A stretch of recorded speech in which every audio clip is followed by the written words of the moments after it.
Hi, my name is Sarah. I'm a third-year student studying marketing. My name is Michael Liu. I'm third-year student here, and I study international finance and banking. Actually, I've been to England when I was like 12, so I still got some memories. When I came here, it's pretty much exactly what was in my mind. To come to Luton, which is probably similar to some parts of London, it is quite a dynamic situation for them to be stuck into. It is a lovely town. I like people here. They were nice, they were friendly. I'm enjoying the time living and studying here.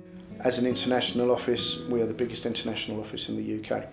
Our dedication is making sure that our students have the best experience they possibly can. I'm pretty impressed about the facilities they have. Tutors were really helpful.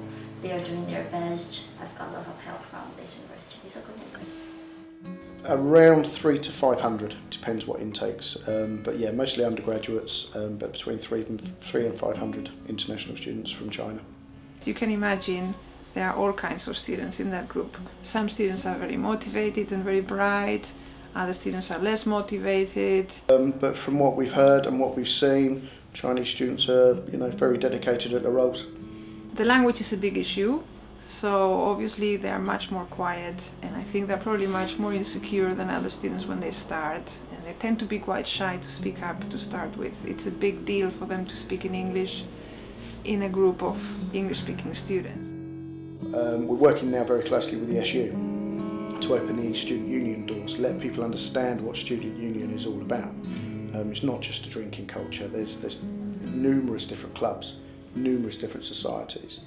And it's just about sharing that information, sharing them experiences, and allowing students to understand that they're not on their own. They're not 3, 4, 5, 6,000 miles away from their family, because we're their family. For the singing society, I think we've got only 3 Chinese friends there, but that is a good thing for me indeed, because I've made a lot of new friends here, especially guys who love singing. And I really enjoy the time there on the stage. I think as we have more spare time than we had in University of China, and the university offers more opportunities to do stuff, you just feel like free to try new things. So I'm thinking, well, why not? I want to try my best. Actually, a member of the Chinese Student Associations of University of Bedfordshire. I'm in charge of the PR, public relations. So whenever we want to arrange some events or some trips, I need to contact the local agencies that deal with the universities or find some sponsorships. For the Chinese New Year party, which just happened like a couple months ago, I didn't feel like too tired at that time because I was so excited about the party. It's when you organize an event from the very beginning, you have taken care of most of the details. Well, you're the witness of it growing from nothing to fantastic. That feels so good. And it's all about realising that England's not an island. We're another university in another town, but we are part of the world. And if we're looking at a global economy, which we should be now, because that's where the growth is, there's so many opportunities for UK students, for international students to interact with each other and do some good business. SIFE stands for Students in Free Enterprises, and it's a global organization. We've got competitions every year. During the meeting, I have to hold the whole meeting. I'm the guy to lead them to think and to inspire them to grab their excellent, talented ideas and then drive our whole group moving on. It's a fundraising event. We went to Asta, we did the backpacking stuff, and we earned like £400 in 2 hours. That was really successful. Well, of course I have bad memories that I don't even want to talk about. They changed me at some point and changed the idea of England in my mind as well. I got mugged 2 weeks before the Easter. It was Sunday. I got up late in the morning and did some cleaning in my room, and then I went to library as usual. I had my laptop, notebooks, wallet, and my passport with me. Well, normally I don't take passport with me when I go out, but I brought it to plan the trip to spend later for holidays. I took 3 more books that I found would be helpful for my essay from library. So I left the university around 8 o'clock in the evening, I guess. Well, it was getting dark.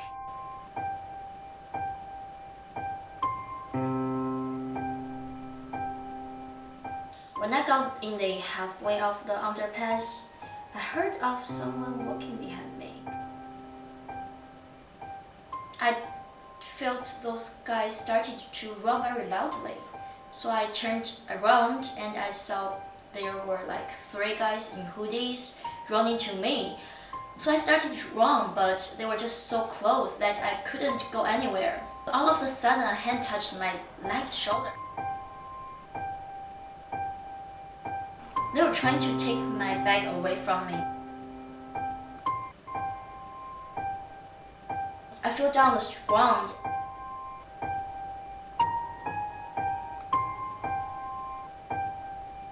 I struggled to stand up and chase after them, but they just disappeared when I got out of the underpass. Wow, for a moment I thought I was in a dream. I called the police immediately.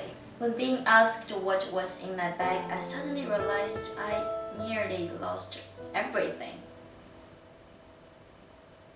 The next day I went to the international office for help. A young guy, I think he just worked there as the part-time job. He took my cases. He gave me a simple form to fill in and asked me some information for details. And then he told me that there was nothing they could do at that moment. They just kept saying something like, "Oh yeah, we will contact you later." But I could feel that the hope just blew up when they said so. So the truth is, they never sent me anything, even a single email. What upset me the most is that the library asked me to pay back the loss of those books. They said that they understood my situation, but still there was no way that I can refuse to pay for it. I know that there have been incidents where students have been, for example, attacked in an underpass. I know students who have had personal crises and have needed support, and we have had to contact parents. Also, students have had their equipment taken away, not in any particularly far away place, but for example in our library. So things happen. Sometimes they come to the personal tutor and we try to help them. Very often they go to the international office for help as well. Reporting of crimes, tell the police and come to us. That's vital, and we will support all the way through. Well, luckily I got my new passport back 1 week after that mug. I got my bank cards and other lost cards back gradually. It's just like life came back to normal. I didn't cancel the trip because I think even if the mug was a big, terrible thing and had bad influence, I still need to carry on my life. When friends stopped asking me about the mug all the time, I started to forget it as well. There's nothing I need to keep reminding me of that mug. I learned a lesson and knew what to do when similar accident happened again. I think I get more independent after that. So in this point, I think that is good to me. Is that if they have the opportunity to experience another culture, another system of education and so on, they should definitely take it. This is a unique opportunity, so be positive about this and make the most of the experience and try to learn as much as you can before you come. And once you're here, try to work on your English and improve your English as much as you can and make the most of the experience and make friends from all nationalities. Try to also link with students outside your group. Try to just be open to other types of students as well. I would also say come with an open mind.